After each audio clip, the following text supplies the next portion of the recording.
liiguvad, et sa oled kõige staažikam MMM-i sõitja? Olen kõige staažikam ja ma võiksin sellega öelda, et ka kõige ilusam. Aga ütle ausalt, et kas sa pole kunagi poodiumile jõudnud või mis on põhjus, miks sa oled kõik need sõidud kaasa teinud? Ma ühe korra olen isegi poodiumile ka jõudnud, et ma sain 3. koha ja sain ägedad auhinnad.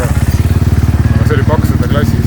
On sul mõni hea meenutus mõnest varasemast MMM-ist aastate tagasi? Meenutusi on hästi palju, kui sa teid. Kõige esimene oli kõige ägedam. Siis oli kõige rohkem rahvast ja seal oli nalja palju. Üks vana tädi oli, ma arvan 70+. Ta oli oma noorusaegade tsikliga. Oli ka stardis. See oli lahe tegi. Ja kus see toimus? See oli Viljandis. Ja aasta? 2006 äkki. Mis 3 tippi on nippi, et sõit ära vanna? Mina lihtsalt olen kuulnud, kes rohkem gaasi keerab, see võidab. Tuleb lihtsalt kõvasti keerata. Nii vist on. Ja vähem pidurit. Ja pidurit vähem ja rohkem gaasi, siis nii ta tuleb.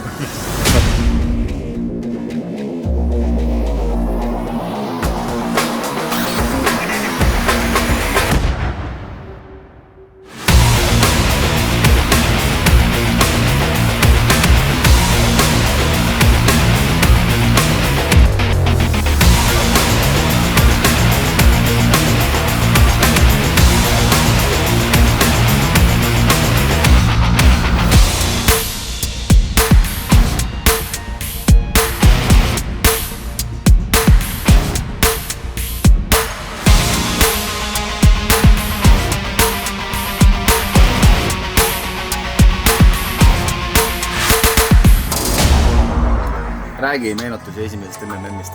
Esimene MMM, võtta aastaarvu enam ei oska arvutada, vaata nii kaua aega tagasi.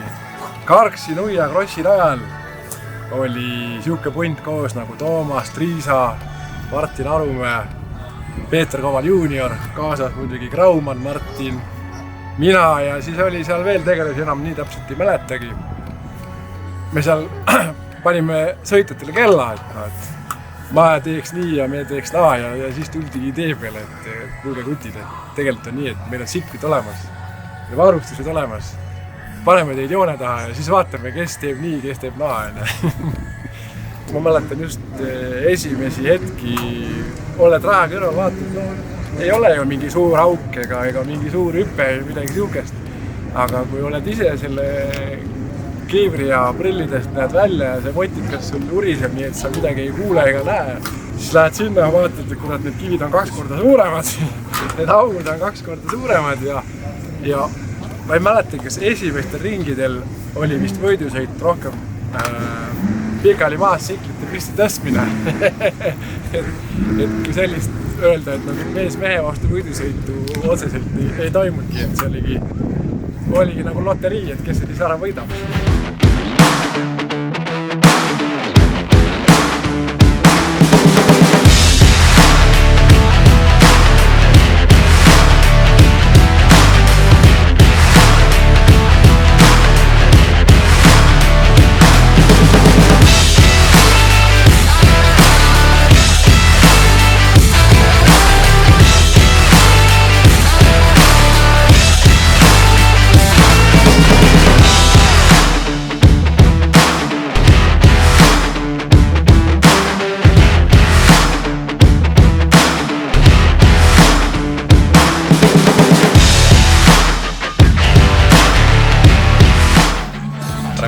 Veel meen kui kahtlane friikartul.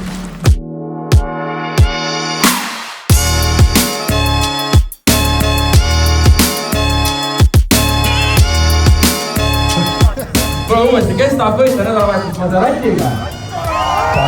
Valmis, Maserati nädalavahetus. Lõvid! Lõvid võitis! Gentlemen! Lausime tänasele parimatele naistele Eliisa Arva, Elisabeth Meri-Vahengu, Marta Koort. Lausi kõrvatajate parimat teie ees Ken Robert Kutt, Karl Kutsar, Karl-Niko Talves. Aplausi ägedate parimat teie ees Meelis Lihas, Rein Rabas, Oliver Rosenberg. Tähtsade parimat teie ees teeme kõva aplausi Sander Ermiste, Kristo Saag, Mikk Erm. Teeme kõva aplausi võnnide parimad teie ees Madis Lepikov, Jan Jakob. Paras moment loosida välja Rabakonda rehvipink. ma arvan. Teeme aplausi. Suur aplaus Jaan Roosimägile. Täna Roosi on naeratus sulle ikka korralikult. Ma usun, et on... Suure aplausi.